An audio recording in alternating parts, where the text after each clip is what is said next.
নমস্কার বন্ধুরা, তো ইন্ডিয়ান ব্র্যান্ড লাভার তরফ থেকে একটা দারুণ স্মার্টফোন লঞ্চ হয়েছে। আর ভিডিও স্টার্টিংয়ে আমি আপনাকে বলে দিতে পারি, যেই দামে স্মার্টফোনটা লঞ্চ হয়েছে একটা প্রপার 5G স্মার্টফোন, আর কোনো চাইনিজ ব্র্যান্ড এর আশেপাশে অ্যাভেলেবেল নেই যারা আপনাকে এত ভালো স্পেসিফিকেশন প্রোভাইড করছে। আর আমি তো আপনাকে অবশ্যই বলবো, যেমন আমি ভিডিও থাম্বনেইলে লিখেছি যে 10,000 টাকা আপনার যদি বাজেট থাকে তো এর চেয়ে বেটার স্মার্টফোন আর কোনো পসিবল নয়। তো এই ভিডিওতে আমি আপনাকে লাভা ব্লেজ 5G সম্বন্ধে সব ইনফরমেশন দেবো।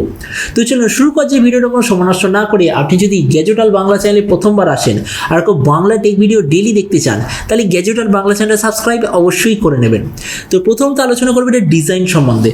তো যেমন আপনি দেখতে পাচ্ছেন, এই যে লাভা ব্লেজ 5G পেছন দিক থেকে দেখতে এক্স্যাক্টলি এরকম, তবে এর যে পেছন দিকে ডিজাইনটা আছে সেটা গ্লসি প্লাস্টিক নাকি গ্লাস কভার, এটা সম্বন্ধে কোনো প্রপার ইনফরমেশন নেই। এই স্মার্টফোনটার থিকনেস হলো 8.9 মিলিমিটার আর এর ওয়েট হলো 207 গ্রাম। এই যে স্মার্টফোনটা আপনি টোটাল দুটো কালারে দেখতে পাবেন, একটা হলো গ্লাস ব্লু, দ্বিতীয়টা হলো গ্লাস গ্রিন। ডিসপ্লের দিক থেকে আপনি এতে পাবেন 6.5 inch HD+, 90 hertz IPS LCD display, তার সঙ্গে থাকবে 180 হার্জের টাচ সামলিং রেট, 500 নিটসের brightness, 89% screen to body ratio, 20:9 aspect ratio. আর এই যে ডিসপ্লের যে নচ, সেটা আপনি পাবেন ওয়াটার ড্রপ নচ। তার মানে সোজা কথা বলতে গেলে প্রাইস পয়েন্টের হিসাবে এই যে ডিসপ্লেটা অ্যাভারেজ কোয়ালিটির ডিসপ্লে। কিন্তু এই স্মার্টফোনটার মেন সেলিং পয়েন্টই হচ্ছে এর প্রসেসর, কেননা এতে আপনি পাবেন ডায়মেনসিটি 700 5G প্রসেসর, যেটা 7 ন্যানোমিটার আর্কিটেকচারে তৈরি। আর এর আনটুটু স্কোর হলো 3,40,000-এর আশেপাশে। তার মানে সোজা কথা বলতে গেলে এই প্রাইস পয়েন্টের সবচেয়ে বেশি পাওয়ারফুল প্রসেসর এতে আপনি দেখতে পাবেন। ক্যামেরার দিক থেকে আছে 50, 2 আর 2 মেগাপিক্সেলের রিয়ার ক্যামেরা, তার সঙ্গে 8 মেগাপিক্সেলের সেলফি ক্যামেরা। কিন্তু এটা দেখে আমি খুবই অবাক হয়ে গেলাম যে এর যে রিয়ার ক্যামেরা, তার সঙ্গে আপনি EIS মানে ইলেকট্রনিক ইমেজ স্টেবিলাইজেশনের অপশন আপনি পাবেন, যেটা আমি যতদূর দেখেছি 13,000 বা 14,000-এর বেশি স্মার্টফোনে আপনি EIS এর অপশনটা দেখতে পান। আর লাভা আপনাকে এই ফিচারটা দিচ্ছে এক্স্যাক্টলি 10,000 টাকায়, যেটা সত্যিই খুবই ভালো। এই যে স্মার্টফোনটা শুধুমাত্র একটাই ভেরিয়েন্টে দেখতে পাবেন, যেটা হলো 4GB র্যাম, 128GB মেমোরি। এর র্যামের কোয়ালিটিটা হলো LPDDR4X, মেমোরি কোয়ালিটিটা হলো UFS 2.2, আর তার সঙ্গে আপনি অবশ্যইভাবে পাবেন SD কার্ডের স্লট। আর তাছাড়া এর সিস্টেমে আপনি পাবেন 3GB অবধি ভার্চুয়াল র্যাম। ব্যাটারির দিক থেকে আছে 5000 mAh ব্যাটারি, 10 ওয়াটের চার্জার। আর যে কানেক্টিভিটি সেটা হলো USB Type-C। তো এবার এই স্মার্টফোনের বাকি কিছু ফিচার যেতে আপনি পাবেন side mounted fingerprint sensor, Android 12 out of the box, 3.5 inch jack, single speaker. আর সবচেয়ে মেন জিনিস হলো 12খানা 5G ব্যান্ড আপনি দেখতে পাবেন।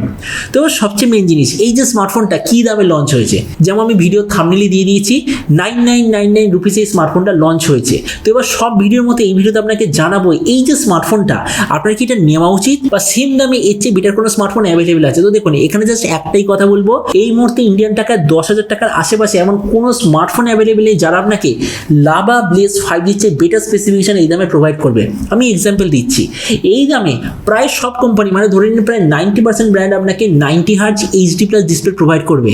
এখানে লাভা এক্স্যাক্টলি সেম জিনিস দিচ্ছে। সেম প্রাইস পয়েন্টে ম্যাক্সিমাম ব্র্যান্ড আপনাকে হিলিও G80, G85, G88 এইসব প্রসেসর অথবা ইউনিজেকের প্রসেসর আপনাকে দেবে। আর ওগুলো তো সবকটা 4G প্রসেসর, কিন্তু এতে আপনি পাবেন ডায়মেনসিটি 700 5G প্রসেসর, যেটা 7 ন্যানোমিটার আর্কিটেকচারে তৈরি, 3,40,000-এর আনটুটু স্কোর। তার মানে নিশ্চয়ই বুঝতেই পারছেন পারফরমেন্স এটা সবচেয়ে বেস্ট। আর কেননা এতে ডায়মেনসিটি 700 প্রসেসর পাচ্ছেন, তার মানে এতে UFS স্টোরেজ সাপোর্ট করবে। কিন্তু বাকি যে কটা প্রসেসর বললাম তাতে কিন্তু আপনি UFS স্টোরেজ দেখতে পাবেন না। ওই কারণে এই স্মার্টফোনটার যে স্টোরেজ সিস্টেম, যেটা হচ্ছে 4 128GB, ওর যে 128GB মেমোরি, ওটা আসলে হলো UFS কোয়ালিটি স্টোরেজ। কিন্তু সেম প্রাইস পয়েন্টে বাকি ব্র্যান্ড যারা আপনাকে হয়তো দিচ্ছে 4 64GB মেমোরি, তারা আপনাকে নর্মাল eMMC 5.1 কোয়ালিটি স্টোরেজ আপনাকে দিচ্ছে। আর এর battery, charging system, Android version, বাকি সব কিছু এক্স্যাক্টলি সেম। তো ওই জন্য ভিডিওর লাস্ট টাইম জাস্ট আপনাকে এটাই বলবো, আপনার যদি এমন কোনো টার্গেট থাকে যে 10,000 টাকার মধ্যে সবচেয়ে ভালো অলরাউন্ড গেমিং অথবা সবচেয়ে ভালো অলরাউন্ড স্মার্টফোন নেওয়া, যেটা 5Gও হবে, তো আমার মতে মনে হয় লাভা ব্লেজ 5Gর চেয়ে বেটার স্মার্টফোন আর কোনো পসিবল নয়। তো এবার আপনি যে কমসে কম অবশ্যই জানাবেন, এই যে লাভার স্মার্টফোনটা যে লঞ্চ হয়েছে, তো এই দামে আপনি কি এটা নিতে চান নাকি অন্য কোনো স্মার্টফোন আপনি নিতে চান, এটা সম্বন্ধে নিচে কমসে বলতে আমাকে একদমই ভুলবেন না। তো চলুন দেখা হবে আগামীকালের একটা টেক ভিডিওতে। Till then stay tuned and always remember, think positive, be positive. Thank you.